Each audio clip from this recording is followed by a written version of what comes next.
You're welcome After back. You're welcome back.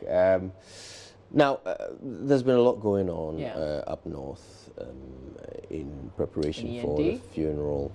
And Justice Bedu, our very own Justice Bedu, went there to keep an eye on things and keep us all informed, thank goodness, because blacksmiths in the northern regional town of Yendi, who for years have been accused of producing some of the small arms used in the town's conflicts, say that they are turning away from the trade and instead producing farming tools.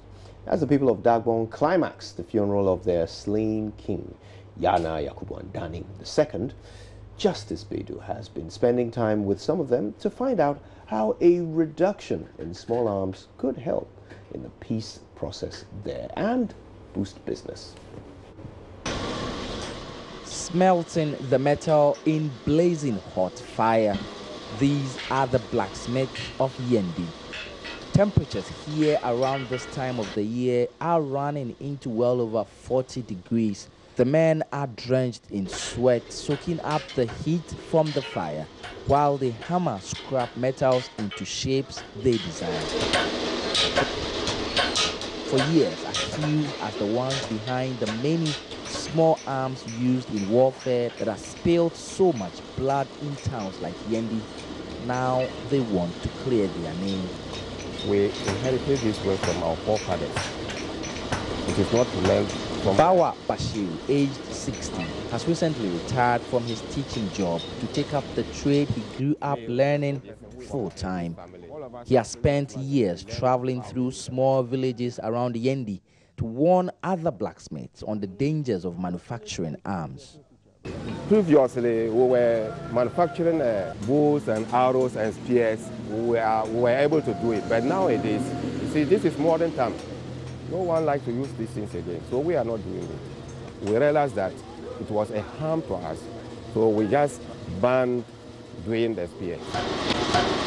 Now they are manufacturing tools like hoes and axes, mainly used in preparing farmlands. This is what they use to approve cassava.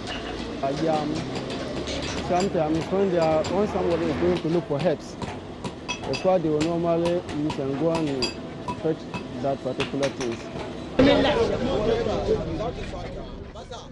Located on the eastern corridor of the country, Yendi used to be a major business boom town, connecting traders from as far as neighboring Burkina Faso and Togo to markets in southern Ghana. Now with peace making its way back, brisk business like what is happening here may well be on their way back too. At the peak of the conflict, we couldn't even go out, not even think of doing business. Sounds of gunshots everywhere used to scare everyone, especially we the women. I did not lose anyone, but I know many people did. So there is peace coming and we are happy for it.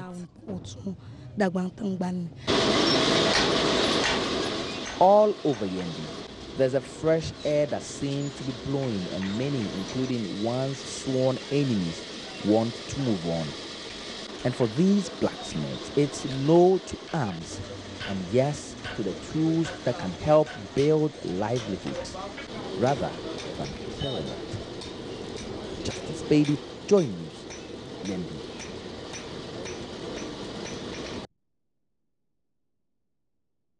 What next? Yeah, this is a good thing. This is really, really good. And usually we hear the negatives, and it's good that at least these persons are turning the tools that otherwise would have been used in a conflict situation. This is helping the peace process in a way. Indeed. Yeah. And I asked what next, because for the work that some of these individuals are doing, they are now going to be letting down some criminal elements.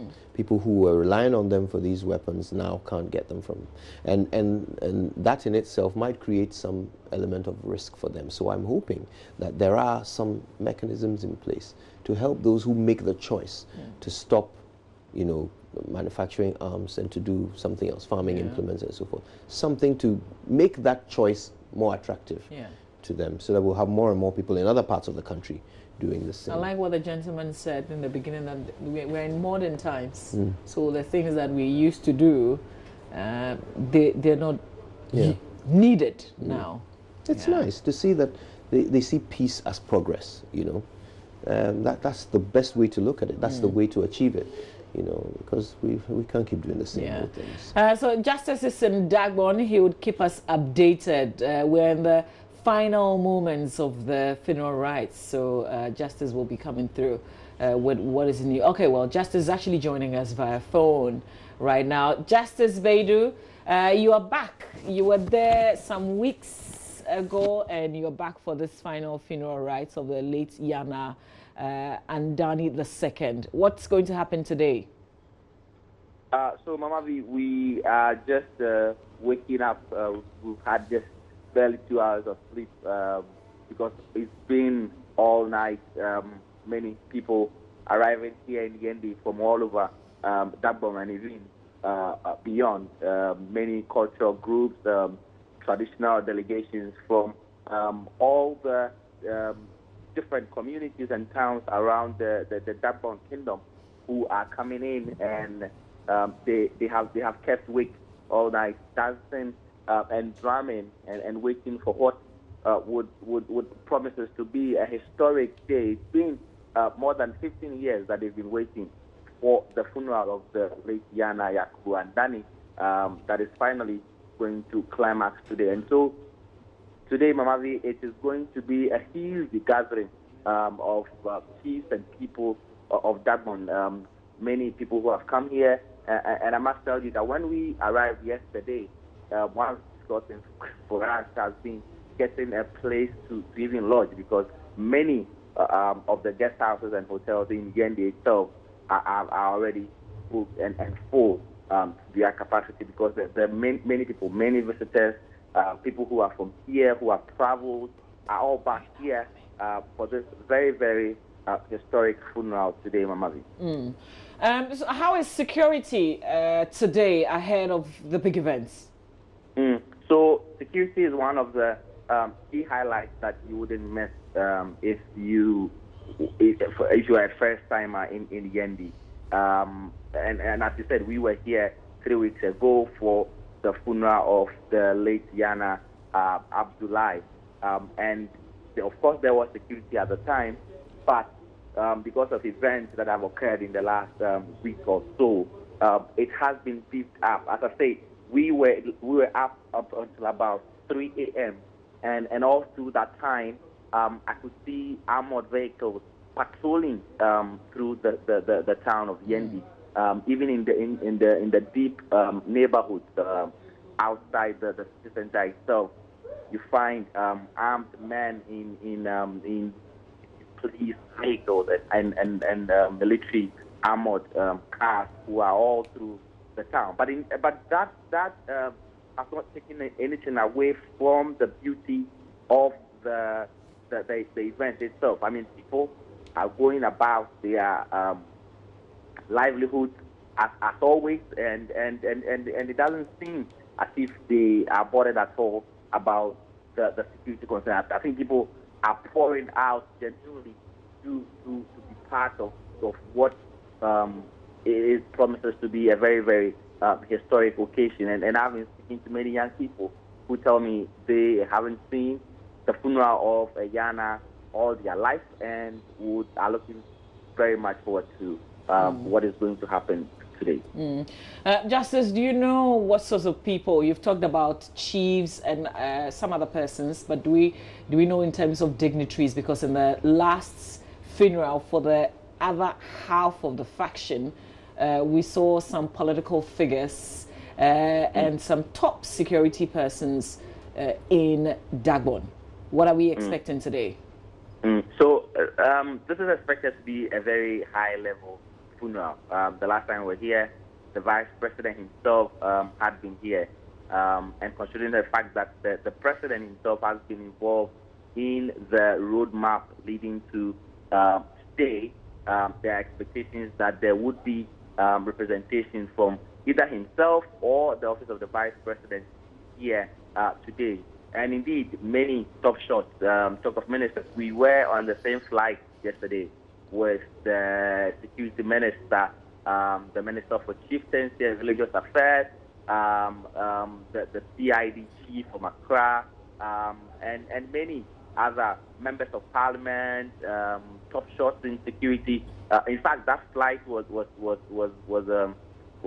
full to capacity, and many of the people who were on that flight were heading here to Yendi, and like I say, members of parliament, chiefs, and very notable people who are from here, who are of Dagbon origin, who are living outside this vicinity, all coming back for this very, very big event today. And so we don't yet have any firm confirmations on who to expect today, but as this is a very high-level funeral, looking at the events that has led up to today, the expectation is that many high-level delegations are going to be coming in here to Yendi, and the looks and expectations of the people today is that this will go down into history as one of the biggest days in Dagbon. Absolutely, Justice, and I like very much the story that you filed for us, which we shared with our viewers a while ago. The blacksmiths in the northern regional town of Yendi, who have for many years been accused of producing arms, small arms, now changing focus. What more can you tell us beyond the story that you filed for us? Are they excited doing what they're doing? Is there a market for it? There is excitement, Mamavi, and I have been in and out of Yendi over the last 5 years at least, interviewing people for different stories and all of that, and I can tell.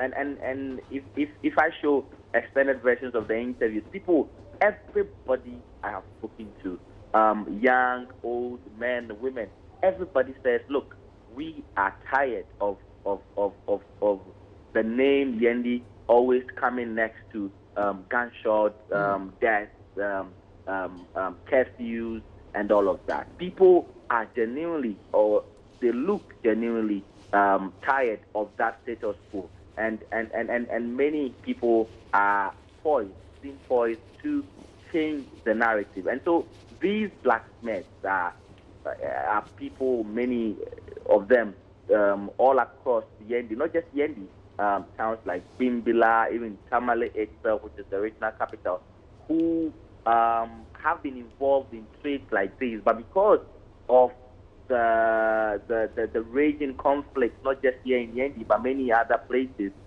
they have always been engaged in some of these activities, but now are throwing away those tools that they were manufacturing, and are now turning and saying that, look, we need to change the story, and we need to help ourselves. And so people are only saying that we need the market, we need the support. So, for example, these blacksmiths do not have any forms of soft loans that could help them expand their businesses.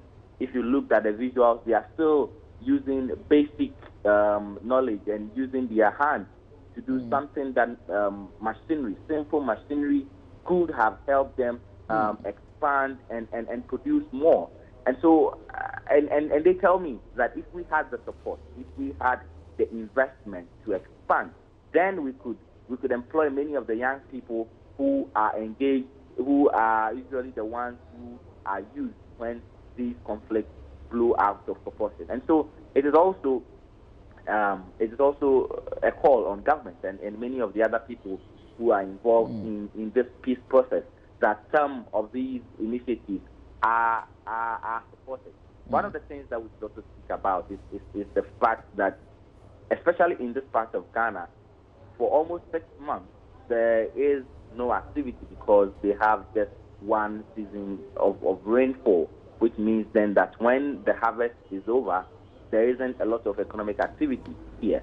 And these are the times that many of the young people are lured into things that like crime, like conflict and all of that. And so working around economic activities like agriculture and farming are of key concerns to many of the people here and the chiefs. And they want government. So, for example, activities that government has promised to implement, like the One Village, One Dam, which is expected to ensure all year-round farming, should really be implemented to the latter. And these are the things that people here are calling for, Mama V. Okay. Justice, we'll leave it here. We'll touch base with you again. Justice will be reporting all day in Dagbon for us. Dagbon is finally, we're smelling some peace, some freedom, and some progress, and you would not want to miss any bit of it. Justice Beidou is our colleague, and he's in Dagbon. He will be reporting on the final funeral rites of the late Yana Yakubu Andani II today for us from Dagbon. So that's Justice Beidou. Kojo, we've got, we will bring our viewers up to speed with the situation in Odona because of that fire yesterday. Yeah. How does the police look like the morning after the incident? And then we've got the Member of Parliament for Saudai also joining us in the studio. He's on the Judiciary Committee, so it will be good to bounce that situation of the court structure not being up to standard. And then of course we'll talk about men's gold. Absolutely. And then we also talk about Anas's colleague who been shot in Medina. Because he's got legal knowledge. We can bounce a few things of him as well. Yes, indeed. Yeah. Well, it's going to be quite packed, so stay where you are. It's all coming up, unfolding right here on the AM show.